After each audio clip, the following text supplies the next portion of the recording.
Assalamualaikum warahmatullahi wabarakatuh. Saya Linda Nafitasari dengan NIM 1920207071 dari kelas pendidikan biologi 3. Di sini saya akan membuat video praktik pembelajaran mikro pertemuan pertama, yaitu dengan materi sistem imunitas tubuh. Mata kuliah ini diampu oleh dosen Ibu Quratul Aini MPD. Selamat menyaksikan. Assalamualaikum anak-anak, sehat semua? Waalaikumsalam warahmatullahi wabarakatuh. Alhamdulillah sehat, Bu. Ya, sebelum memulai pembelajaran pada pagi hari ini, alangkah baiknya kita berdoa menurut agama dan kepercayaannya masing-masing. Berdoa dimulai.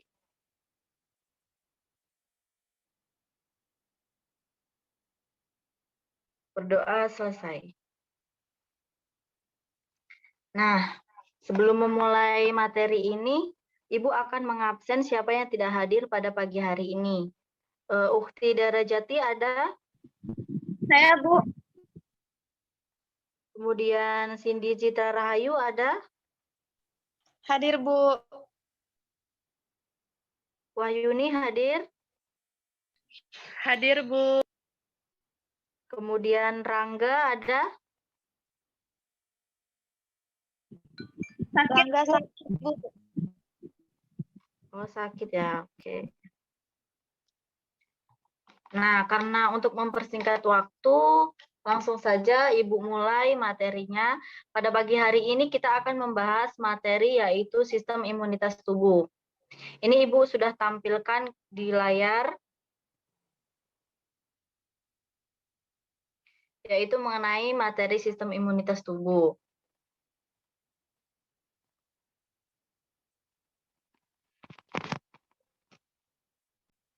Baiklah, kita masuk ke slide yang kedua, yaitu di sini tertulis mengapa virus dan bakteri itu dapat masuk ke dalam tubuh manusia. Ada yang tahu mengapa?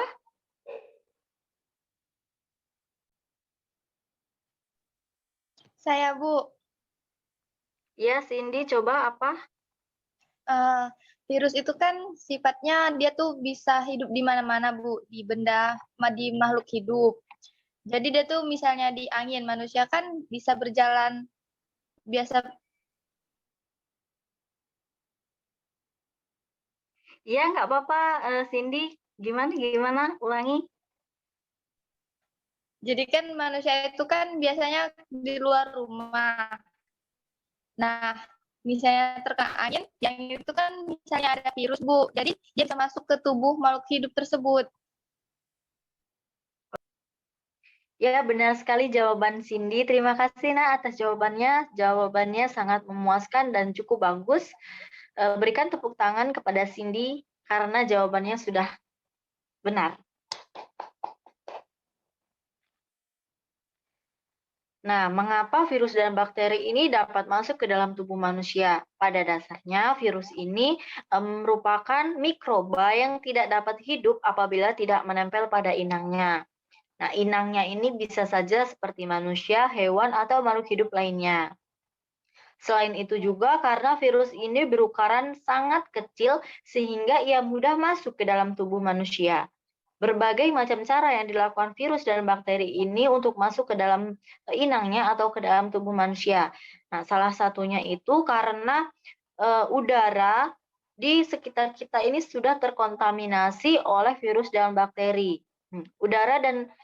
Udara ini terkontaminasi karena seseorang telah menyebarkan penyakit seperti batuk dan pilek sehingga kita terkena virus batuk dan pilek tersebut. Nah, selain itu juga karena makanan dan minuman yang kita makan, yang kita konsumsi setiap harinya ini sudah terkontaminasi juga oleh virus dan bakteri. Next, kita masuk ke slide yang ketiga. Nah, ini di sini tertulis bahwa kenapa kita gampang sakit. Nah, coba kenapa? Nah, kita gampang sakit ini disebabkan oleh berbagai hal. Salah satunya itu karena, nah ini, habis maraton drakor. Nah, kurang tidur. Ya, kurang tidur ini bisa menyebabkan kita gampang sakit. kurang tidur atau begadang ini membuat kita membuat daya tahan tubuh kita itu menurun karena kita kurang tidur. Padahal dianjurkan tidur itu 5 sampai 8 jam. Benar kan? Nah, selain itu juga karena asupan nutrisi yang kurang. Jadi makanan atau minuman yang kita makan itu seharusnya memiliki nutrisi atau vitamin yang cukup bagi tubuh kita. Selain itu juga, misalkan pada hari-hari ini sangat terik dan sangat panas, sehingga tubuh kita itu perlu cairan yang cukup atau perlu minum yang cukup. Agar tubuh kita tidak mengalami yang namanya dehidrasi. Selain itu juga stres. Stres ini atau misalkan saja anak-anak semua bingung atau banyak tugas sehingga menimbulkan stres yang berkepanjangan. Ini membuat kita atau daya tahan tubuh kita itu sangat menurun juga. Nah, di musim pandemi sekarang ini juga mencuci tangan itu sangat penting dilakukan. Mencuci tangan ini bisa saja menggunakan sabun atau disinfektan yang sederhana yang dapat kita bawa kemana-mana. Nah, next. Ini kita masuk ke materi inti kita, yaitu mengenai sistem imunitas. Sebelum kita membahas fungsi atau faktor yang ada dalam materi pada pagi hari ini, Ibu akan bertanya, ada yang tahu nggak apa sistem imunitas di dalam tubuh itu? Ya, benar. Sistem imun ini merupakan sistem pertahanan yang ada pada tubuh manusia yang berfungsi untuk menjaga manusia dari benda asing yang akan masuk ke dalam tubuh manusia. Imunitas sendiri ini merupakan suatu ketahanan tubuh atau resistensi tubuh kita terhadap suatu penyakit. Jadi sistem imun itu atau sistem imun pada tubuh kita itu mempunyai imunitas terhadap berbagai macam penyakit yang dapat membahayakan tubuh kita. Nah, slide selanjutnya kita membahas mengenai fungsi sistem imun. Sebenarnya banyak sekali fungsi sistem imun di dalam tubuh kita. Nah, salah satunya itu sebagai penangkal benda asing yang masuk ke dalam tubuh. Kemudian yang kedua itu untuk menjaga keseimbangan fungsi tubuh kita, terutama menjaga keseimbangan komponen tubuh yang telah menua. Nah, yang ketiga itu sebagai pendeteksi adanya sel-sel atau benda-benda asing yang masuk ke dalam tubuh kita, sehingga tubuh kita itu mengetahui, oh ini loh benda asing, jadi sistem tubuh yang ada di dalam tubuh kita itu dapat menghancurkannya. Nah, kemudian di slide selanjutnya ini masih membahas mengenai sistem imun. Salah satunya itu pertahanan tubuh, homeostasis tubuh, atau peremajaan tubuh. Ada yang tahu nggak sih homeostasis tubuh itu apa? Oke, tidak ada yang tahu ya apa itu homeostasis tubuh. Nah, kita bahas satu persatu terlebih dahulu saja. Oke, masuk ke slide selanjutnya. Nah, ini pertahanan tubuh. Pertahanan tubuh itu ialah ia dapat memproteksi tubuh dari serangan penyakit. Contohnya saja itu tubuh senantiasa sehat, bugar, dan tidak mudah terserang penyakit yang sudah pasti memiliki sistem imun yang baik. Ini ya merupakan gambar sistem imun dalam memproteksi tubuh kita. Nah, slide selanjutnya yaitu homeostasis tubuh. Ini yang Ibu tanyakan tadi. Jadi apa coba homeostasis tubuh? Nah, homeostasis tubuh ini adalah kondisi di mana terjadi keseimbangan di dalam tubuh sehingga seluruh kebutuhan tubuh dapat terpenuhi dengan baik. Atau salah satunya atau bisa dikatakan juga suatu mekanisme otomatis yang terjadi atau yang dilakukan oleh makhluk hidup untuk mempertahankan kondisi konstan agar tubuh berfungsi dengan normal meski terjadi perubahan pada lingkungannya. Nah, selanjutnya yaitu permajaan. Permajaan ini yaitu untuk memperbaiki jaringan-jaringan di dalam tubuh yang mengalami kerusakan atau bahkan bisa saja mati. Yaitu dengan cara membuang sel-sel tubuh yang dirasa tidak normal dan berpotensi membahayakan tubuh pada manusia ini. Nah, pembahasan yang ketiga yaitu mengenai faktor-faktor yang mempengaruhi sistem imun. Ada banyak sekali berbagai faktor yang menyebabkan atau mempengaruhi sistem imun ini. Salah satunya yaitu karena genetik atau keturunan. Genetik atau keturunan ini dapat diturunkan oleh ibu atau ayah kita atau bahkan saja dengan nenek kita.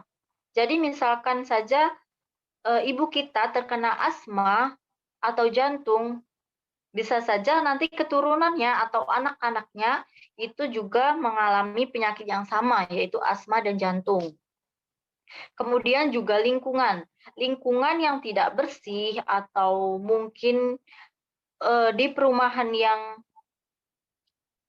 kotor atau kurang bersih lah ya, itu bisa menyebabkan udara di dalamnya itu banyak bakteri atau virus yang ada karena ditimbulkan oleh mungkin saja parit atau sungai yang memang banyak sampahnya sehingga menimbulkan virus atau bakteri yang ada kemudian menyebar ke udara dan terhirup oleh tubuh kita. Setelah itu makanan. Nah, seperti yang telah Ibu katakan di awal tadi bahwa makanan dan minuman yang sudah terkontaminasi oleh virus dan bakteri itu mudah sekali masuk ke dalam tubuh manusia karena kita tidak tahu ya. Kemudian usia. Nah, usia yang telah lanjut atau bisa saja maksudnya itu sudah di atas 40 tahun ya, sudah tua atau orang tua kita lah ya. Nah, itu mudah sekali terkena virus dan bakteri. Kemudian kondisi kesehatan. Kondisi kesehatan ini bisa dikatakan seperti daya tahan tubuh kita. Mungkin pada saat kita terkena virus itu, kita dalam kondisi daya tahan tubuh kita yang menurun, sehingga virus dan bakteri itu mudah sekali masuk ke dalam tubuh kita. Kemudian yang terakhir itu konsumsi obat-obatan. Nah, konsumsi obat-obatan yang berlebihan ini menimbulkan efek yang tidak baik dalam tubuh kita. Sehingga karena kita sudah terbiasa untuk mengonsumsi obat-obatan, pada saat kita sakit sedikit, kita perlu menggunakan obat-obatan tersebut. Kita sudah seperti ketergantungan oleh obat-obatan tersebut.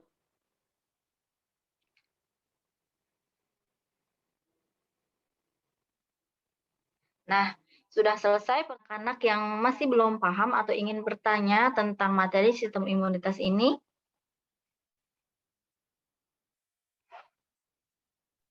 Insya Allah sudah paham, Bu.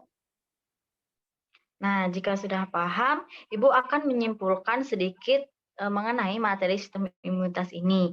Jadi, sistem imunitas itu merupakan sistem pertahanan tubuh manusia yang memiliki fungsi untuk mempertahankan tubuh manusia dari benda asing yang akan masuk ke dalam tubuh manusia. Nah, ada juga beberapa faktor yang mempengaruhi sistem imunitas ini. Salah satunya yaitu keturunan, kemudian usia, kemudian ada makanan atau minuman yang kita konsumsi, ada juga lingkungan sekitar tempat tinggal kita. Karena pada dasarnya manusia ini memiliki daya tahan tubuh berbeda-beda tergantung faktor-faktor yang mempengaruhinya tersebut. Sudah selesai pertemuan kita pada pagi hari ini. Mungkin itu saja yang Ibu bisa sampaikan kepada anak-anak semua. Semoga ilmu yang Ibu sampaikan bisa bermanfaat. Ibu mohon maaf apabila terjadi kesalahan, baik dalam menyampaikan materi yang ada atau dalam pengucapan pada saat pembelajaran kita pada pagi hari ini. Karena pada dasarnya kita masih sama-sama belajar ya, Nak. Baiklah teman-teman, sebelum kita pulang, marilah kita membaca doa menurut kepercayaan masing-masing. Berdoa mulai.